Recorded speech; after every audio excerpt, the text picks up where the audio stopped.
You are listening to the IFH Podcast Network. For more amazing filmmaking and screenwriting podcasts, just go to ifhpodcastnetwork.com. And then on the flip side of that, they put me in charge of Crypt Horror, which, of course, it's associated with Eli Roth. They wanted to have a big horror presence. So we just launched July 1st Crypt Horror, which we're taking a lot of indie filmmakers, short films, and series and putting it out there for everybody to see.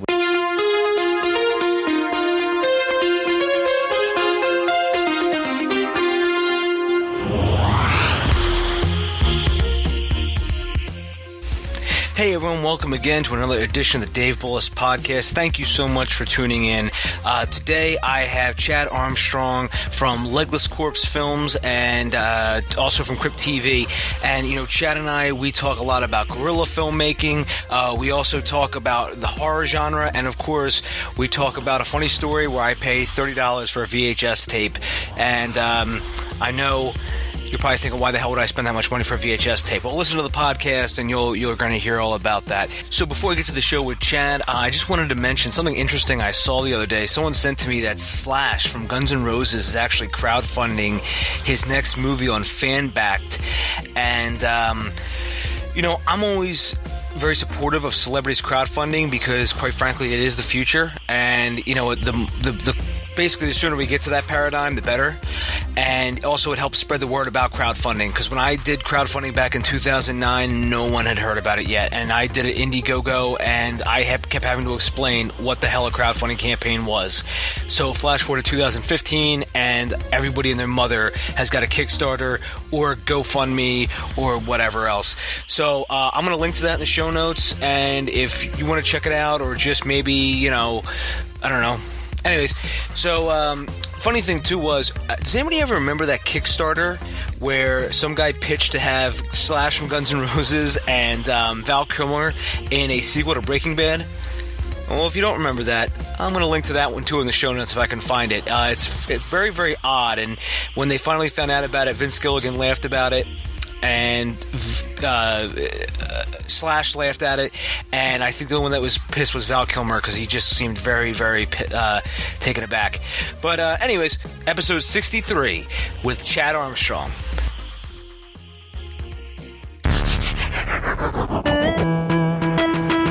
You're listening to the Dave Bullis Podcast.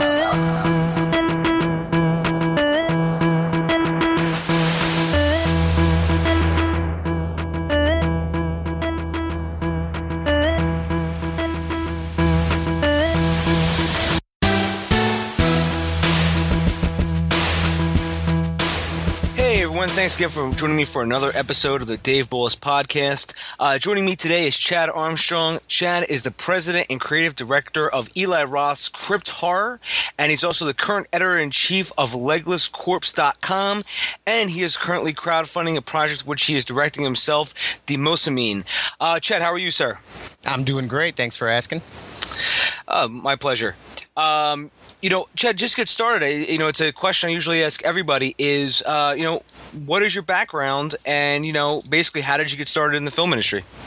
To make a long story short, first film drive-in movie I ever went to, we were supposed to go see a family-oriented film. My mom was out of town or something, but my dad ended up taking us to the drive-thru to see a double feature of Blood Beach and Scanners. So I think I was like 6 or something crazy like that. So I got into horror films then, and then it progressed with like a Nightmare on Elm Street and Friday the 13th. I really got into makeup effects, and me and my cousin started a little makeup effects company, and we worked on a few things. One of them was Wayne Kramer, who did Running Scared and stuff like that. We worked on one of his films called Blazeland that never saw the light of day. But during that feature film I worked on, I really fell in love with filmmaking in general. And from there, I went on to, did some schooling, and I went and shot some short films and things like that. So that's really where it all evolved from. Did some writing classes and things like that. Didn't do any features or anything like that. And then, in California and LA, things are crazy. A lot of promises that people don't keep and things like that. So I kind of slowed down on the scene, and then I came to Alabama, and where there's really nothing going on. But then I was diagnosed with heart failure, so I couldn't work for a year. And during that time, I started Legless Corpse, and I got introduced to Jack Davis, who's part of Crypt TV with Eli Roth, and he brought me aboard. And then I started an independent distribution company, Legless Corpse Films, to help filmmakers, the little guys, get their films out there without getting totally raped by any kind of distribution. So with that, the love pretty much came back to me, and I really wanted to do something special. So here we are talking about demosamine and that stuff. To make a long story short, if people haven't fallen asleep yet, that's how it evolved. No, well, Chad, actually, that's actually a very short introduction. I don't know if you've heard any other episodes. Most people tend to say whenever I ask a question, they sort of just go on and on. I encourage that, but most people are like, "Damn, Dave, I didn't think I was going to talk that much." So you have found a way to beat me, sir. Right on. So, just to take a step back, during your bio, you have a very interesting bio, and one of the things you said was the writing classes you took. Was that like at a local community college, or was it like an online course or something like that? The actual writing I did at a junior college, writing courses. In the meantime, I also got a Bachelor of Arts in Theater Arts as well at Cal State Long Beach, and that's where I got a lot of the film studies in. But as far as the writing goes, it was kind of an understudy, just sign up for the writing class and see what happened. And from what I learned from that class is you really don't really need to take those kind of classes. They teach you the basics, what you need to know, but they try to tell you how to structure a story and stuff like that, which is really not cool, and you're not going to be really creative or be a breakout writer in that aspect if you go that route. So it was good to get the basics down, and then just do what you got to do as far as writing goes. Yeah, a lot of the writing coaches that I've had on here, a lot of them actually do say stay away from all that writing formulas. Right. I mean, when you go into screenwriting, I mean, my God, there's more formulas than anyone's ever thought before. You got everything from the Sid Field structure to Save the Cat to the 8 sequencing method. I mean, and then there's everything in between of that. I mean, did you ever see any of those classes particularly? No, I mean, it was a long time ago. I'm 42 now, and I took those classes when I was 19, 20. So a lot of that has kind of filtered. I've kept the basics and hung on to those, and all that other stuff that I never use has pretty much just slipped from the old hard drive. So I don't recall any of that. They probably did talk about that stuff, but I don't remember any of it. So, when you first moved out to Hollywood, did you actually, when you first moved out there, did you actually have like people to pitch to, or did you go out there and just, try to, build something as you were there? I never really tried to kind of pitch my stuff and actually have people pick my stuff up to make it. I mean, there was one instance that happened, but for the most part, I tried to do my own stuff. I really was always on my short films. I was the camera operator, the director, had one guy doing sound that I'd have to tell him what to do. It was pretty much a one-man band when I was shooting. And so as far as, pitching stuff, I never actually did any of that. I did just a lot of short films, and I did it, for the love of what my writing was. And it wasn't really to make money or, get into the system really. So eventually, you got tired of living in Hollywood. You moved back to Alabama. Was that like did you eventually just one day decide, screw this and move back, or was this like a sort of like a planned move? Like, hey, listen, if I don't make it, I at least can go back to here. No, actually, I was born and raised in Long Beach, California. Okay. So I grew up there and was there pretty much all my life until I met my wife, who actually has family out here. So I moved out here to be closer to her family. Excuse me. And things are much slower as far as filmmaking goes out here. There's a lot of great people out here. There's a great community of filmmakers, but if you're not in the kind of the glove of things like Hollywood, or most people make a film somewhere in the sticks and get a film out or something, then they move to Hollywood, which is not necessary these days. But so out here, there's a lot of great people, a lot of great filmmakers, and I'm pretty much happy here. There's not a whole lot of bullshit like you get in LA and stuff like that. Not putting anybody down. I'm just saying that's what I encountered when I was there. You raise a good point, and that is, what you have a small filmmaking community out there. Like I have a small. I mean, there's a filmmaking community out here in Philadelphia. There's one out, in Pittsburgh, and that's pretty much. And there's everything in between because Right. Pittsburgh and with that, you could actually have. I want to say a different opportunity than if you lived in Manhattan or if you lived out in Los Angeles. And what I found is, and that's something I want to get into with you, is you can make pretty decent horror movies because a lot of the times they're out in the middle of nowhere. Like if you look at Texas Chainsaw Massacre, if you look at Friday the 13th, if you look, and we can go on and on where they do take place in the woods or in this house in the middle of nowhere, and what do small towns have a lot of? Well, they have, they also do have less rules. Because I'm sure you've encountered this. Like, if you want to go do something, you might even know the police chief or whatever. You know what I mean? Right. Yeah, that's exactly right. I mean, that's another reason why it's easier to do it outside of, California or New York. When I was researching Demosamine for the production, I was looking as far as filming licenses and stuff, and there's none of that here. You could set up shop and film wherever you want to. I mean, as long as it's, public property, you can't just walk into a store and start shooting. But, there's no fees for that or anything like that. All you got to do really is have insurance and you're good. So, I mean, it's a lot different out here. The rules are much looser. And out here also it's, when you're in LA or in that area and you're saying, you're making a film, everybody rolls their eyes and it's like, oh yeah, sure. Everybody making a film. Out here, you say, hey, I'm making a film, and people get excited and they open their eyes, brighten up, and they're like, yeah, what are you working on? And they're interested. Everybody's not so jaded, outside of, California. Everybody's more interested in what you're doing and want to help out. And it's actually a lot easier as far as support goes. Yeah, there was a friend of mine I was talking to one time, and he said that, basically if you film in New York or California, they are so jaded on the film industry that if you say you're making a movie, it's like just a real pain in the ass. And the movie he was just talking about was Men in Black 3, because I think he was working on the set, and Will Smith's gym, he had this mobile he had this mobile gym that what they did was they actually shut off a whole city block. They put the gym like it comes in a tractor trailer. So they put this gym in there and it folds out, kind of like almost like a Chinese takeout thing. You know what I mean? Like those. Right. So it folds out like that, and it's just gym equipment in there. And basically, he said like people were coming up every day, going, "Why the hell is this street closed? But you movie people, blah blah blah." And he said finally realized, like, the people in these two states are just so jaded because they get tons of it all the time, and it cuts off traffic. But where I'm going with this is, guys in smaller towns and stuff have a better advantage because we can drum up support, and we also don't get the whole like, oh, you're making a film, yeah, right.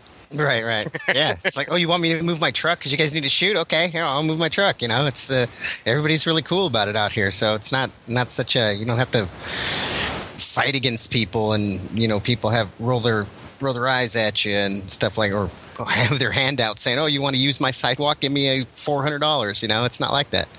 Oh, yeah. And I've had friends encounter that too, where it's like, you want me to silence my dog? That'll be $1,000. Yeah, exactly. And by silence, I don't mean kill, by the way. I put it in the house. Yeah, for anyone listening, I meant just put him in the house. I didn't mean like silence like in a mob movie, like. But I mean, and also with the advent of, and also I've had Sean Baker on the podcast. He shot his whole film with an iPhone. With digital filmmaking, it's become even more democratic. And like you said, you don't need to live in Hollywood anymore to make any film. Right, and I still don't understand why films. I mean, I do and I don't. I mean, the price of equipment and stuff like that is way down from what it was 10 years ago when you had to shoot on film and the processing of the film and the color correction of the film and all that stuff. But budgets still seem to be going up and up and up, and I still don't understand that when stuff is so much easier and cheaper to film these days. I don't understand Hollywood at all, to be honest with you. Yeah, and I have some other people come on the podcast, like Jason Brubaker and Scott McMahon, and we always talk about what is the biggest obstacle for filmmakers, and usually the biggest obstacle will always be they will always say money. And because obviously money can get you everything else, like a crew, like a location, stuff like that. And as things sort of progress, I'm wondering if money will still be the biggest obstacle in a few years. But see, it all just depends on where you're at. I mean, there's been a lot of people on the most. I mean, as as things are progressing, I mean, we have the Indiegogo campaign and stuff like that. But as we're seeing what the budget's going to be, people are taking less money. People are willing to help out and do stuff for free and stuff like that. So it all just depends on where you're at and the people that you have around you. I mean, if people are really passionate about the project, they'll do it. They're not going to ask you for Hollywood salaries and stuff like that. Feed them, treat them nice and stuff like that, and they'll help you out. It's I don't think money is really the end all of filmmaking at all whatsoever. I think it's creativity and your support team and the people you have around you. Yeah, and that's a good point. And that's something I talked about too with Scott McMahon, was just about the approach of how you take it. And there's always the Rodriguez list, which is you take whatever what do you have that access to right now, and how could I make a movie out of that? And I mean, that's how Oren Patelli made Paranormal Activity. Right. And then that went on to make a bajillion dollars. Yeah. But and that's sort of just the way things are going, and that's why I as I talked to Scott, location in my mind, that's, I think, is most of the time the biggest thing I come up with is location. And some people argue, well, hey, you use money to get locations, but certain locations are just some just look perfect the way they are. They don't need any set dressing, you know what I mean? And right. That's why living in sort of these rural areas, you can go buy a barn or the house that looks like the Texas Chainsaw Massacre, and it looks perfect just the way it is. Yeah, and another thing I was talking about is as far as shooting it, outside, I mean, in the middle of nowhere and stuff like that. And some of the stuff I found out about Alabama is they actually have a website that you can go to, and they actually show you properties that you can shoot in that are vacant, and it's free to use. All you have to do is let them know, and it's kind of weird because I mean, out in the sticks out here, you go down a highway, you'll see 7, 8, 10 stores that are just vacant and just sitting there and stuff like that, as well as houses as well, which is something you never see in, like California or anything like that, or where I lived anywhere in the big cities. So it's really a whole different ballgame when you're out in a little town in a little area where there's acres and acres of stuff. Everybody's not piled on top of each other. So yeah, there's a lot of locations out there, and especially if you go look online, there's a ton of stuff that you could find that you probably never know existed. So is there a specific site that you went to find that stuff, Chad? I believe it was alabamafilm.org. Okay, I'm going to make sure to link to that in the show notes. That's really, really helpful. And that's amazing, by the way. I know some other states were actually chipping in like that. Michigan used to do that too. And in Philadelphia here, we have film.org, and they will help local filmmakers. But most of the time, the locations come with a fee. Right. So, but I mean, that vacant sites, though, that is amazing. And also, this is something that I once pitched to them was, it's better that the site gets used for something, right, and than just sitting there rotting. You know what I mean? Yeah, like in California and stuff like that. I know if a business is out of business for a while, the building can't sit there. They actually have to knock it down. Here, there's really no rules. It could stay up there for hundreds of years, and nobody's going to care. So, there's a lot of stuff out here. Very, very strange. And I know we're going to come back to guerrilla filmmaking, but when we start talking about some other projects, but just to in your progress of your career, you mentioned that you were introduced to one of Eli Ross Associates, and that's how you got a part of Crypt Horror. So did you actually get to sit down and talk to Eli to be a part of this? Actually, no. I talked to it's basically Jack Davis, who's the son of John Davis, who did Predator. He's a big producer. I mean, if you look him up, he's done a ton of movies in the 80s and 90s and stuff like that. His son is the actual one that brought this concept up and brought it to Eli. So I haven't really had much of a chance to sit down and talk to Eli himself. He's kind of like the nuts and bolts and creative guy within the whole thing, but as far as business stuff and stuff like that, it's Jack. So I'm mostly in touch with Jack, but I've had many encounters actually with Eli. I don't know if he'd remember me, but yeah, I've met him on many different occasions, but not for specifically the Crypt stuff. Oh, it's very cool. And for those who don't know, could you talk a little bit about the Crypt Horror? Crypt Horror is there's two different things. Basically, Crypt TV started out as just the Crypt, and it was a iPhone app that came out, and that was going very well. And they did some testing on some things, and it kind of evolved. They came together, and we decided to do Crypt TV, which is actually a lot of original series, a lot of comedy stuff as well, a lot of reality-based TV. And then on the flip side of that, they put me in charge of Crypt Horror, which, of course, it's associated with Eli Roth. They wanted to have a big horror presence. So we just launched July 1st Crypt Horror, which we're taking a lot of indie filmmakers, short films, and series and putting it out there for everybody to see, which my whole thing with there's a lot of great horror shorts out there, but there's no one place where you can see it. You have to kind of Google for days or go to 15 different sites to find really good ones. What we want to do is kind of put them all in one group, one place where horror fans can go and say, hey man, I just watched 10 great short horror films, or I got caught up in this one original series on Crypt Horror that was really good. So that's my idea on what I want the site to be, as well as do interviews with filmmakers and things like that. But we want to try to really kind of focus on the indie filmmakers, give them some exposure, but we'll do some, bigger budget stuff. Like right now, I think we're doing the Gallows and stuff like that on the site as well. So, it's super fun, and I encourage any independent filmmakers that are doing anything thriller, horror related to get in touch with us, and we can get your short film out there.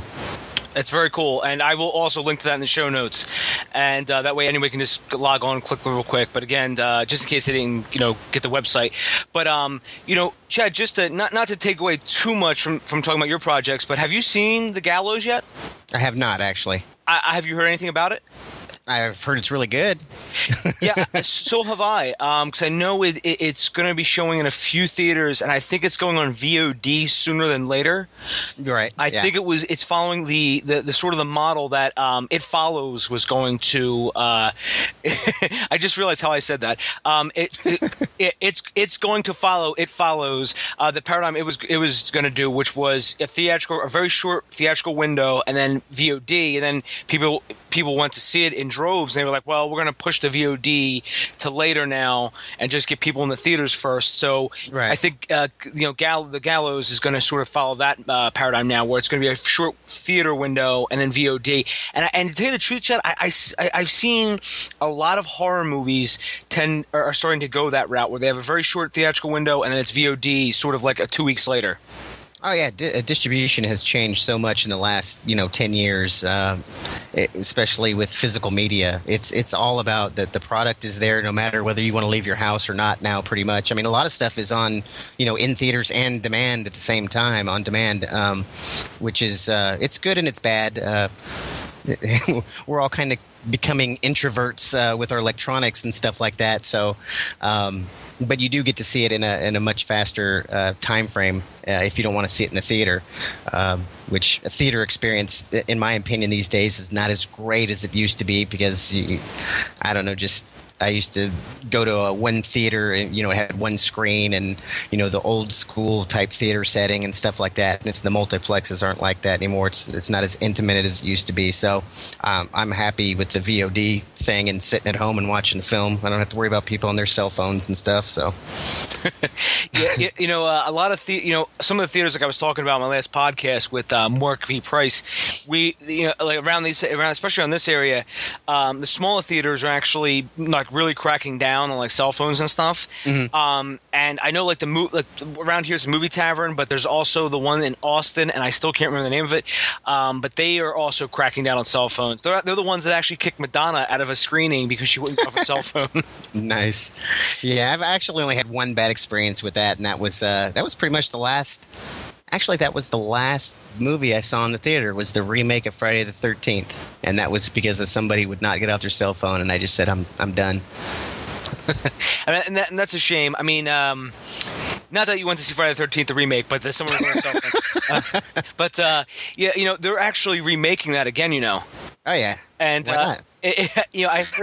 I heard that it was going to be a found footage film, but it's not now. It's actually if they actually if they really do pan out with the idea, it would be different because it's now, instead of it being in the summer, it's going to be in the winter. And I know that might be a small change, but I don't know. I still get a kick out of slasher movies, and especially I have a soft spot for Friday the 13th because whenever I can't decide whatever to put on. I'm always like I don't know which movie. I don't want to see anything new. Why don't I just put on Friday the 13th Part 8? I don't know. Right. So I always have an affinity for slashers. Oh yeah, I mean slashers, especially those classics. No matter how many remakes come out, or how much I talk crap about the remake before I see it, or anybody else does, they're going to go see it anyway, just because it's something that they're curious about. It's like maybe it's good, maybe it's like a train wreck where you're like, I got to see how they screw this up this time. But we all go and see it. Everybody who's grown up on those films. I mean, if there was that next Friday the 13th remake, I'll certainly check it out. Ghostbusters, not so much. But yeah, any Friday the 13th or Halloween ones I'll check out. Yeah, the new Ghostbusters, I keep hearing different things about what's going on with those movies, and I'm not quite sure still what's going on, but I'm sure, we'll find out when, it's kind of like all the new Star Wars movies. I hear, there was supposed to be 3 movies, now apparently there's going to be 6, and there's going to be spin-offs, and I'm like, okay, let's see what you got then. It's Disney for you. They're gonna milk it. Very true. Because I have a friend, he's pitched things to Disney, and he said the same thing. He's like, well, I know if they end up buying it, I'll end up seeing 10 sequels for it. Right. But anyways, I'm sorry, not to get too off topic, but so you work for Crypt Horror, and and it's doing, I hope it's doing wonderful. And I know you work for a lot of independent filmmakers, and then you also found Legless Corpse Films. Right. So for those who don't know, could you just give us a little bit about Legless Corpse? Certainly. It's actually I started out as just a kind of something to keep me occupied while I wasn't able to work. It was basically just a review site and post news and reviews and stuff like that. And then we started getting a lot of independent filmmakers coming to us and post and stuff, and talking. We get to know a lot of them, and then from that, I said I should just do a distribution thing here, and we started Legless Corpse Films, where we actually get some independent filmmakers, give them some exposure on the site, and I heard about some of these distribution companies who will just take their film for 5 years and not really push it or do anything with it, and they get a couple bucks off of each sale, and I decided to kind of give them a better deal than that. So we basically take their films and we do limited edition Blu-rays or DVDs, sell, signed and numbered to 100 or what have you, and get the rights for 6 months. If they like what we do, they can renew. If not, they can go their separate ways. So it's a real filmmaker friendly relationship that we have. And that's and phenomenal. As we talked about, independent film becoming, more democratic. It's so great that the more options I think they have, the better. Because not every movie is going to get on Netflix or Hulu. Right. And as Jason Brubaker and I have always talked about, that's not always the best idea too. I mean, Chad, I'm sure you've encountered this too, where a lot of filmmakers don't really have a distribution plan, and they just sort of say, hey, when this is done, I'll just figure out what to do with it then. Yeah, and it's tough these days because there's so many of them, and physical media is pretty much dying. So it's really tough. I mean, the hardcore horror fans who collect Blu-rays and DVDs and stuff like that are a great group. Those guys are just amazing, and everyone's so supportive. But for the most part, mainstream people, they don't buy DVDs or anything anymore. They'll go to Netflix or pick something up on Apple TV or something like that. So it's getting tough for physical media. Yeah, that's for sure. Yes, it is. What's funny though? One of the only physical medias that I'm aware of that has actually increased over the past couple of years has been vinyl records. Yes, vinyl records, which is very strange. I think they even have them back in Barnes and Noble and stuff like that. Strange. I was actually at a Barnes and Nobles and I saw a bunch of them and I said, "Wow, these really are coming back." Yeah. or maybe it's a fad. I'm not sure, but I mean, I was just shocked to see them. I mean, also, speaking of Barnes and Noble's, physical books too had actually increased. I don't know how to feel about complete digital distribution. I definitely think it should be an option. I mean, if I was going to be a filmmaker, wait, I'm sorry, I said that wrong. I'm a filmmaker. If I was going to distribute my film, I would want all options. So if somebody did want a Blu-ray, they could get that. If somebody wanted, the digital, they could get that. And if I could finagle it, if I could get like a VHS copy, especially if I did a slasher, I would also love to have that as an option. Oh yeah, we do VHS as well. It's funny because I wasn't going to do VHSs, and then I saw that I saw some interest in it, and then I decided one title to do like a release of 25 of them. Boom, they were gone. Then I did the next title. Boom, they were gone. They're a pain to make, even when you have the duplication machines. They're still just a pain to make. I would never, even if they sold hundreds of copies, I don't think I would do more than a 25 run just because of the hassle it takes. I mean, even getting like clamshell boxes to be shipped to you is crazy. They're hard to do, but there's some companies that really thrive in the whole VHS. I know Vultra's doing very well, and they're actually doing our VHS at Demosamine, so they're a great company, and they do it right. But it's a hard thing to do right, though. It really is. Yes, it is. And it's funny, just to tell you a funny story. Today, I just spent $30 on a rare VHS copy of a movie that is completely out of print. It's never been on DVD. It's never going to be on Blu-ray. Not available anywhere on digital distribution. I actually was like, maybe it's up on some website, because this is an obscure movie from the 1980s, and I actually found a copy on Amazon but it's a third-party seller. So a library up in Maine actually has a copy of it that they got donated to them when a Blockbuster went out of business. That's crazy. So I had to pay $30 for it. But the movie is called Blood Street, and it's I don't know if you know who Leo Fong is, but I just discovered the movie Low Blow, and I love movies that are so bad they're good, and and that is what Low Blow is, and this movie Blood Street is a sequel to that, and I was like, you know what, I will take a chance for $30. No kidding.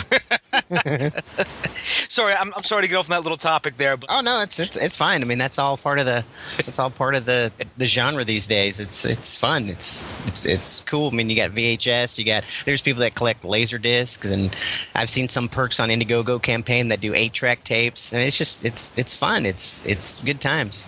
Oh yeah, and I always think the most creative perks are always whatever you can do, because you have a target audience, and everyone, when they're making a project, they should, at least I hope they have a target audience or a target or customer, like an ideal customer in mind. And when they're making it, saying, what could I make that I would think was cool, that I know somebody else would think is cool. But yeah, I was just saying that, I hope people weren't listening to the podcast thinking like, what the hell did I tune into? Like Dave's talking about a VHS tape from 30 freaking years ago that he bought from a library. But anyways, speaking of your project, I want to talk more about Demosamine. You have an Indiegogo campaign for it right now. So if you could, Chad, could you tell us a little bit about Demosamine?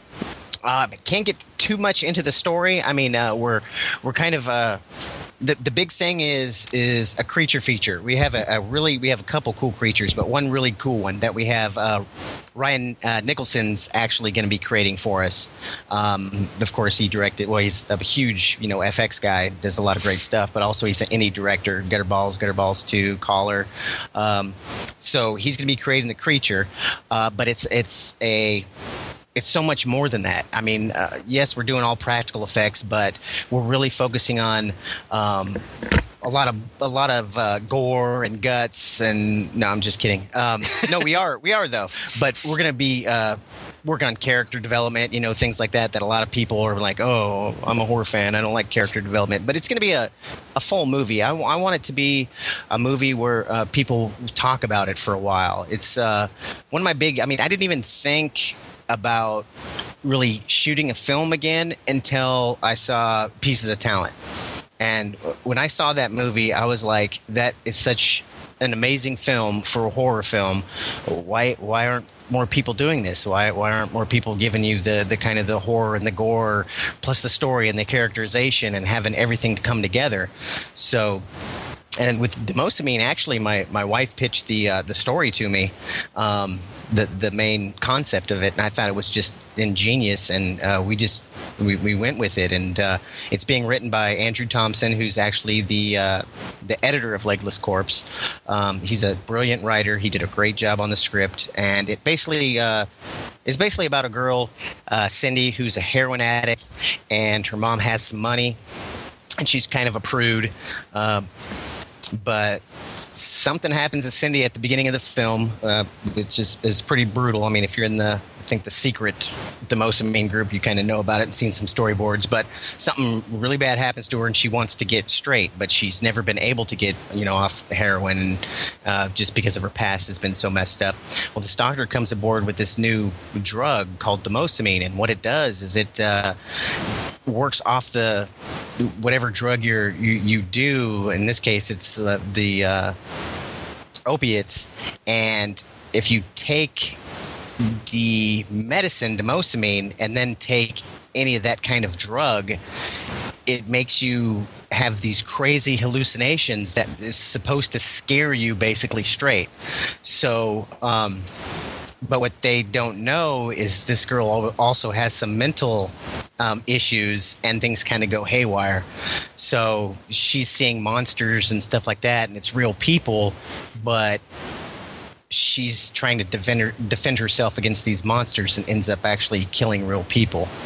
So it's a weird film. It's a psychological slasher creature. It's a blend of everything, and we're throwing everything into the pot, and we're going to do all practical effects, and we're going to have a really cool creature, and hopefully we do it right.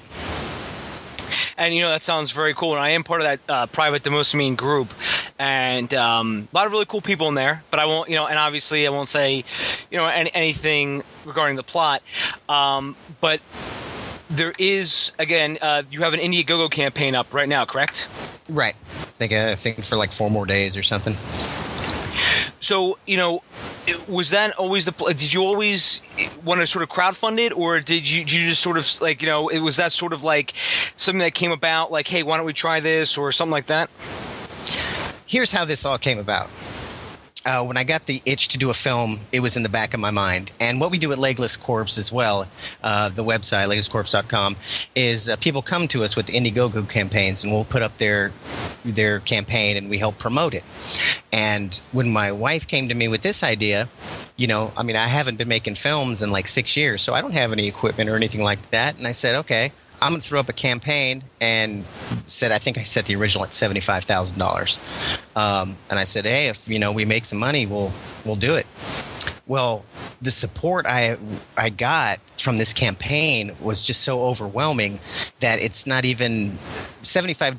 The $75,000. I honestly didn't sit down and write a budget out and say I need $75,000. Not until I saw the campaign actually moving, and I was like, holy shit, people are supporting this. People want to see this, and I've really sat down, and with the budget, we're shooting next month. It's already, we have the date down and everything. So the movie is being made, and we're shooting on a red camera, which I've never shot on anything of that nature before. It's always been prosumer cameras and stuff like that. So yeah, it kind of came together really strangely. It was kind of a let's see what happens to, oh shit, I can really make this movie, and we can actually really have a 7-foot tall creature with really, really dangly balls going around and killing people. So so that's where we're at now. I mean, right now we have enough money to shoot the film. We still need a couple $1,000 before November to actually get the creature made, which I don't foresee any problems with that. But yeah, everything's pretty much a go at this point. We got shooting dates, we got a full cast, and we got our makeup person, we got the crew, everything's good. So now creating the campaign, did you have any help with this? Any consultants or anything? No, I did it all myself. I might actually, because we have 4 days left, and I think we need We need $3,000 to hit 10. We needed really $20,000 to get the film made with all the creatures and everything. Right now we're at 10. We're going to be at about 10 because I've done some promoting off the campaign as well, selling some stuff and some props and stuff like that. So we really need another $10,000 to get the actual creature done by November, which again I don't foresee a problem. So what I might do, since I learned so much on this campaign, I might start another campaign up after this and run it a lot differently, and have a lot less perks and a lot less craziness. But the bottom line is, come November, we're going to be shooting with the creature, and it all just depends on. The budget's going to determine how that creature is going to look. The rest of the movie, all the other gore effects and special effects and stuff are covered. All the cast is covered. We're in pretty good shape right now. Awesome. And, what I wanted to compliment you on was some of your perks. I always tell people that they should always start off at $1, and the reason is everyone has $1. And the thing is, when you start at $1, people usually go, all right, well, what's the next rung? Okay, well, in your case, it's $3. And what's the next rung? That's $10. So when people can actually see that, they start going up the rung. And that's why I always get kind of like, I always talk to people and say, don't start at like $50 or $100, right? Unless you have some very, very rich friends that you can depend on, and they just sort of will just throw money at you. Then set it to whatever you want. And by the way, it's kind of funny to whoever's listening, but I actually have friends who've done that. They just have a very, very deep network with very wealthy people, and they started off their crowdfunding campaign at $100. Right. Yeah, sometimes it works and sometimes it doesn't. It all depends on, I knew I was, people knew who I was from doing the independent distribution stuff. But I knew I couldn't go out there and say, oh, okay, let's start with, $50 for a DVD signed copy. I knew that would never work. And basically all I did, and a lot of people do that, and a lot of people, like I said, I promoted on Legless Corpus, we promote for campaigns a lot, and the best ones always have lower dollar amount perks. Sure, you have to sell more perks, but you're not going to turn people off. I would rather have my campaign say $7,000 than $50 right now and sell one DVD. And basically all I did was I took the cost of the perks, because I knew how much DVDs and Blu-rays cost, because that's what I do is for Legless Corpse Films, and I just doubled it. And I said, okay, that's a decent price. It costs, $6 for a DVD. I'll charge $12 or $15 for the retail version of it. And it's a special edition that once the film comes out, you're not going to be able to get, or campaigns are over, you're not going to be able to get it. And it'll be special for those supporters, and they'll have something that, that they contributed to. And then a retail version will come out that'll be different artwork and not as many features, and it's just fun. It was fun building the whole thing. It was a really good experience, but it was a lot of hard work. So it's almost as much work as shooting the film. Like, I'm trying to do scheduling and casting and storyboards and do the crowdfunding campaign. I kind of had to just put the production stuff aside and work on it when I had some extra time to just focus on the campaign. So I'm excited for the campaign to end just because it did so well, and I can actually jump into the production part of it. That's what I'm looking forward to. Yeah, crowdfunding is a full-time job, and it's just it can be very, very time consuming. Yes. So let me ask you, Chad. When you actually launched this, for those that are obviously curious about how you got to at least $7,000, when you launched this, did you how did you do it? Did you include like an email blast, and did you do it like mainly on social media? So so could you just give us a brief description of how you did this? I did. It was kind of a three-part deal. Put the campaign up, and then social media, and then the third thing is press releases. And we do press releases for some of our films, and we have over 400 horror media websites in our database and stuff like that. So I did a press release purge out there for everybody, and it started picking up steam, and social media, it started picking up steam, and it was just a really, really, really an eye-opening experience on how supportive everybody could be. I could not believe the outcome or the support it got. It's really, I'm still mind boggled by it.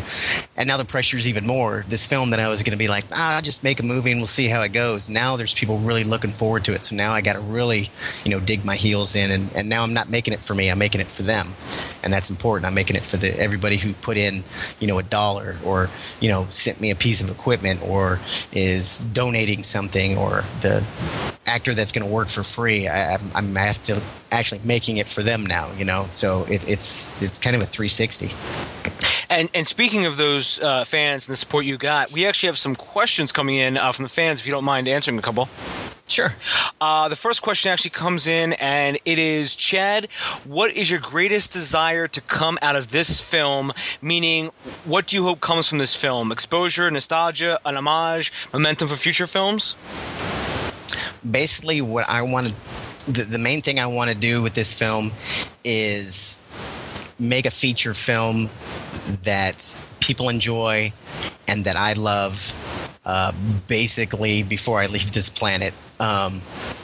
And of course, not everybody's going to love it. Some people are going to thrash it. I mean, I've been there, I've done that. But I want to make something that I'm proud of, and that I could say I contributed to the horror genre while I was alive. And so my 6-year-old, when he grows up, he can show it to his kids, or and they can sit around eating popcorn and talking about horror films and stuff like that. That's basically really all. I'm not looking to get rich. I would love to move on and be able to make another film in the horror genre. I don't think I would stray away from the horror genre at all. But yeah, that would be great, just to continue working and shooting films. I would love to do that. But yeah, that's it. That's really it. I just want to say, hey, I made a good movie that people enjoyed while I was alive, and because that's always really been my goal since I was 6 years old. So I wanted to make sure that got done before it's over. Very cool. Very cool. The second question that comes in is, do you plan on this being a series? That's funny. That's a good. What a great follow-up question, right? Yeah. It's a tough one.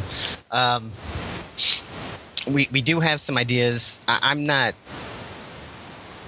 Would I want to shoot Demosamine 2 right after Demosamine if it actually did really well? Probably not. Do we have plans or a sort of a guideline of what would happen? Of course, everybody sits around when they're writing a movie saying, "Oh, look what we could do for the sequel." So, I mean, there's some thoughts, but it's not like I want to do Demosamine 1, 2, and 3 as a trilogy and or anything like that. I just want to do it as a standalone movie and see where it goes from there. Okay, cool. And this is an easier follow-up question, technically.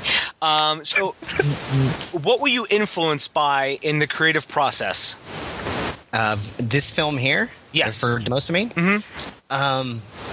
Just a really dark story in a dark world where nothing is pretty. That's basically what kind of drove me to this story. Is there's no light at the end of the tunnel. There's no flowers, in the garden. There's nothing like that. It's all a very dark film, even though, it's not one person in a house being chased by a murderer.